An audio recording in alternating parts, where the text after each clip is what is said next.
Hey, I welcome you to this channel. I'm Mr. Review, and this is Savior Money Reviews. Today we'll be going over a few quick takes on movie news and shows. Thanks for tuning in. Let's get started. So today I wanted to get into the most recent Spider-Man movie release, which is Spider-Man No Way Home. That came out on December 17th. Currently, as today, should I say, it has done $1,892,000,000 at the box office worldwide, which is pretty much standard success for Marvel at this point. If their movies do anything less than a billion, then it's considered a failure, even though it's not a failure. But whenever it comes to a big Marvel movie release, that's just their expectations, especially something as big as Spider-Man. So I just wanted to kind of get into Spider-Man a little bit, then I'll go over Marvel as a brand itself.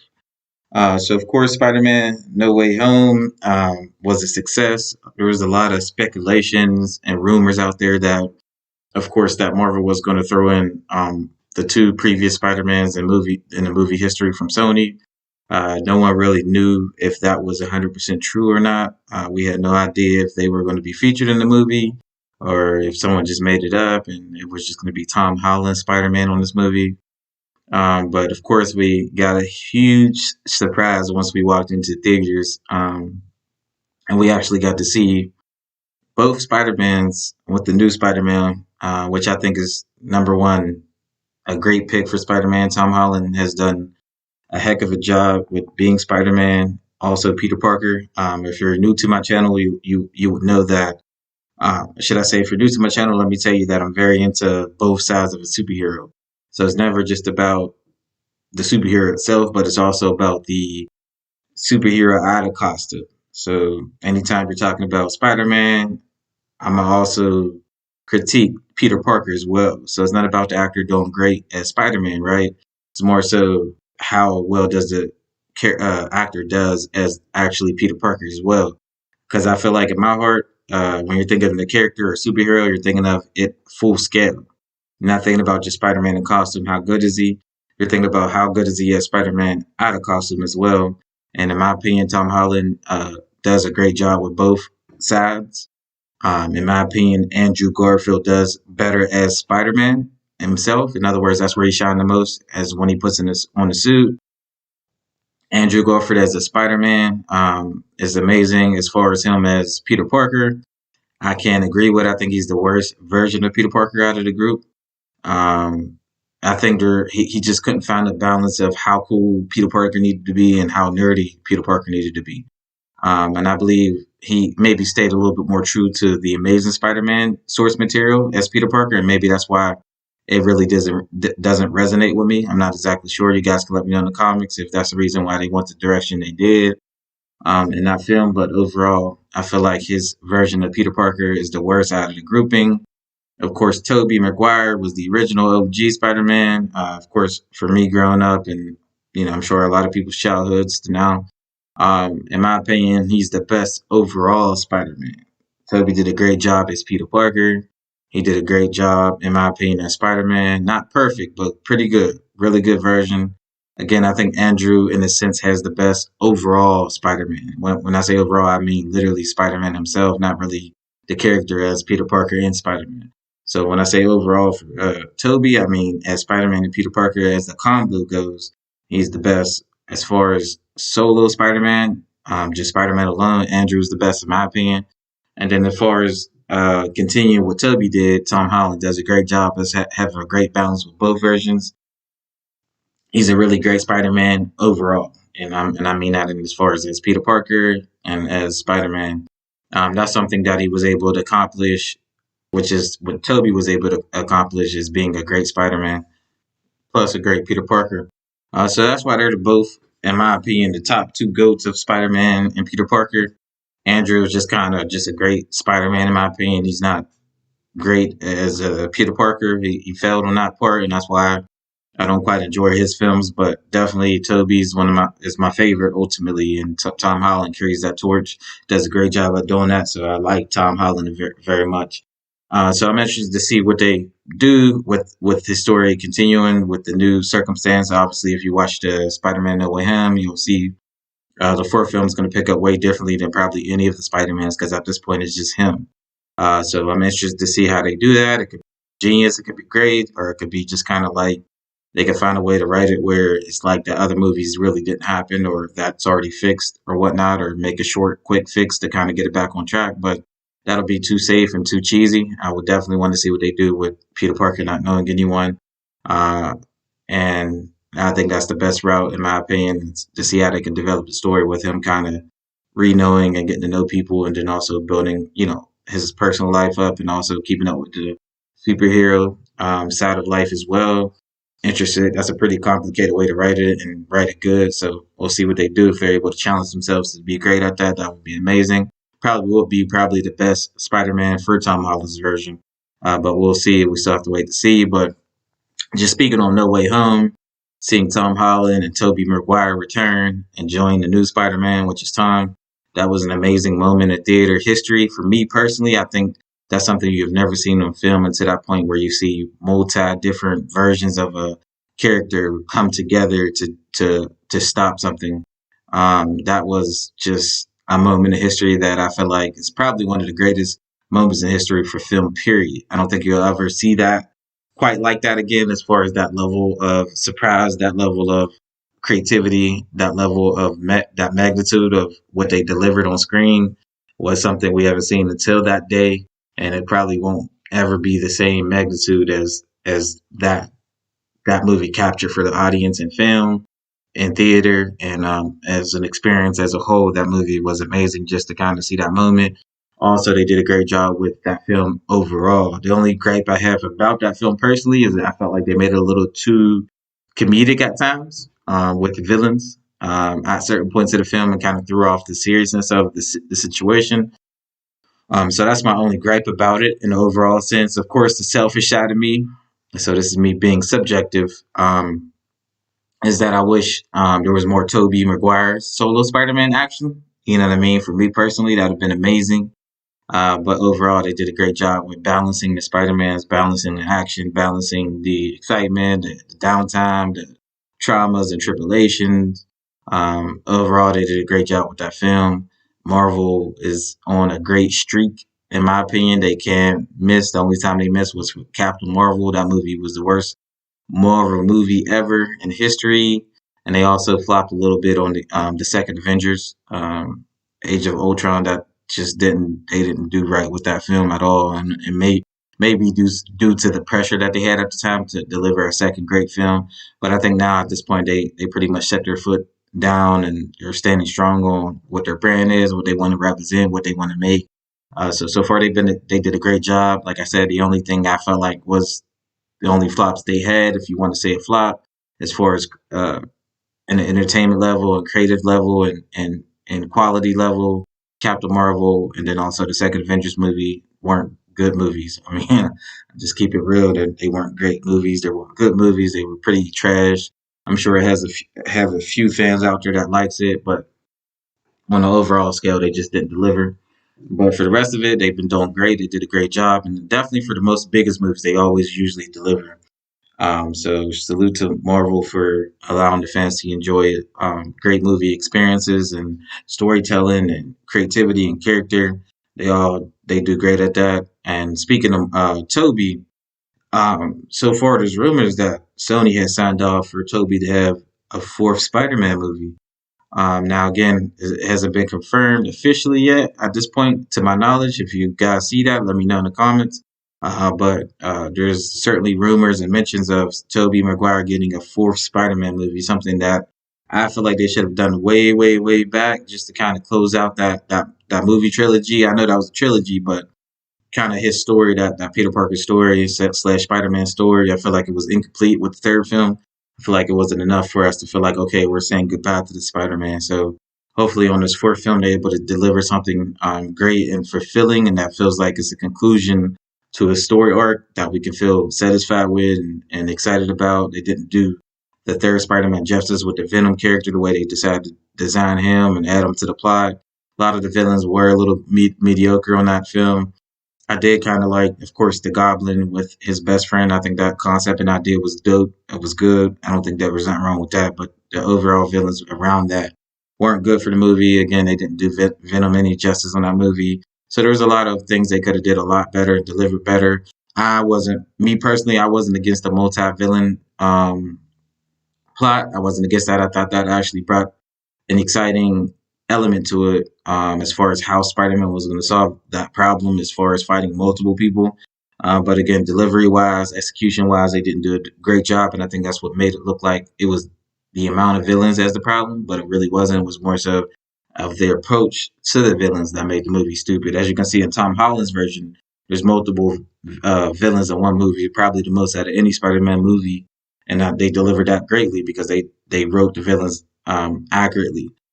So again, moving forward, hopefully they can add a good conclusion to his story arc on for Tobey Maguire on Spider-Man 4. If that is coming out, it's the most exciting probably time for me. I can't wait. I'll be definitely there day one to see that movie. I've always wanted again to see a fourth film for Tobey Spider-Man to kind of conclude his story. But right now, with the reinvention of these Spider-Mans from the past, it looks like Sony slash Marvel may want to continue Tobey's story beyond even a fourth film, possibly because the popularity of the No Way Home film kind of brought them, kind of reinvented, re-energized their careers as far as the previous Spider-Mans, as far as when it comes down to playing a superhero.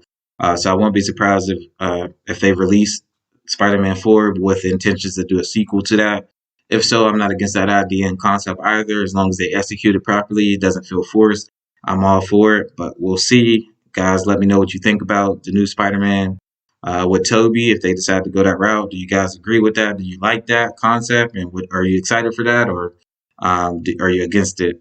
Definitely kind of weird. We live in a weird times where they're having a lot of multi universes with these characters. I think that's something we've never seen in film.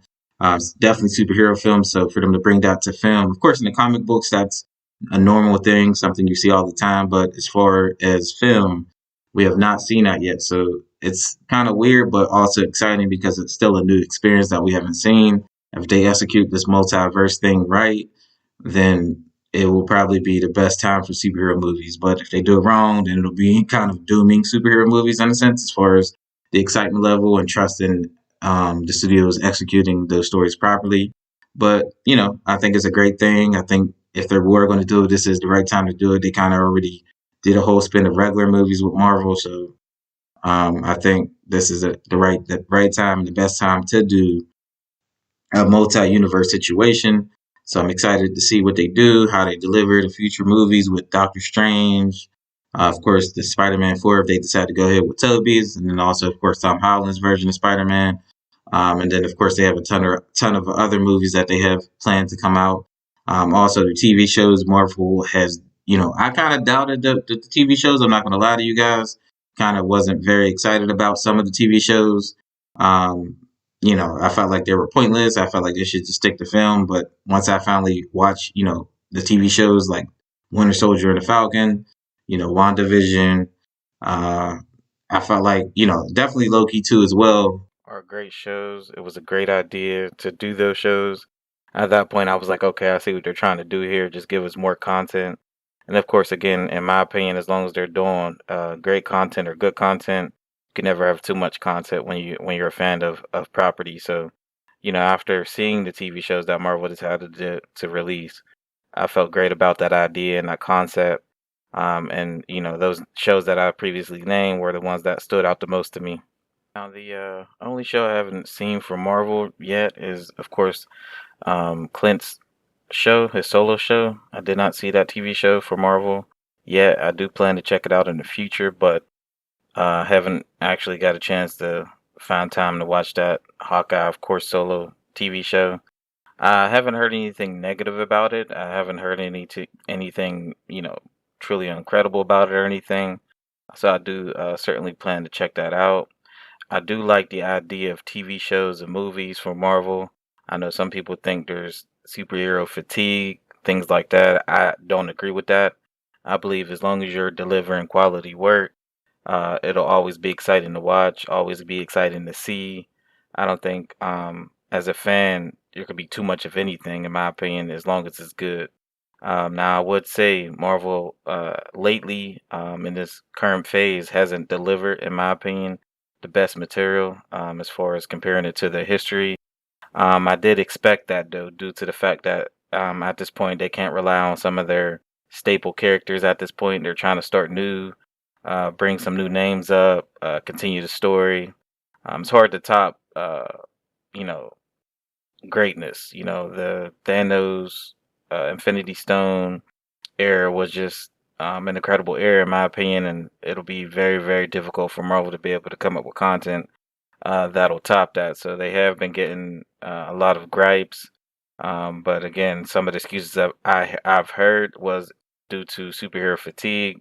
I disagree with that highly. I don't believe it's that. I think the quality of things they have delivered in this current phase hasn't been as good as the previous phase. Though personally, I expected that. But again, am I making an excuse for it or saying, hey, it's okay? No. I do want to say that the TV show idea, though, I do love that idea. Of course, She-Hulk was the most recent TV show they came out with. I do truly believe that they dropped the ball on that one.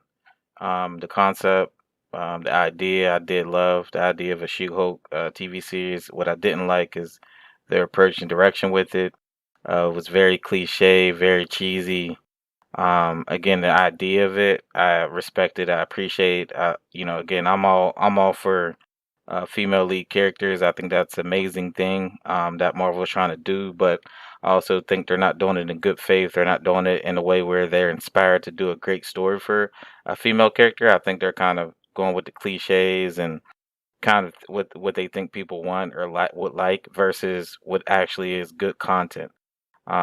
Again, I would love to see more female characters in Marvel, but I do hate the concept of them trying to find ways to think what the audience wants versus what it's just good material. If you just stick to the material, stay focused on the story, stay focused on uh, what makes the character cool, right? Versus actually trying to conform to society, current modern society. I think that kind of threw off the creativity to it, the originality to it, and then also I think it kind of interrupted the story to it. As you can see, there was more of a gimmicky vibe to that TV show versus an artistic way of displaying the character and the story. I don't think that was enough. I even think that in my opinion, the dynamic between Bruce and She-Hulk wasn't. It didn't feel organic nor genuine, in my opinion. If you guys agree with me, that's great. But if you disagree, maybe you should, if you have the extra time, because I know it wasn't probably a lot of people's favorite, but go check it out and kind of just pay attention to their dynamic as cousins. It didn't feel to me, it didn't feel like they had an organic chemistry, and that's just my opinion based off of my observation of the show, and just seeing their dynamic. It just didn't feel 100% genuine as family members, in my opinion. There was parts that I think they did great on. I'm just talking about the overall vibe with each other. It just didn't seem organic, in my opinion. Um, but again, that was the least of the bigger issue with the TV show, which is again storytelling, the character dynamic, um, and again some of the elements they decided to go, the direction they decided to go. In my opinion, just wasn't the smartest move, and it kind of just ruined, what a lot of fans, in my opinion, were looking forward to.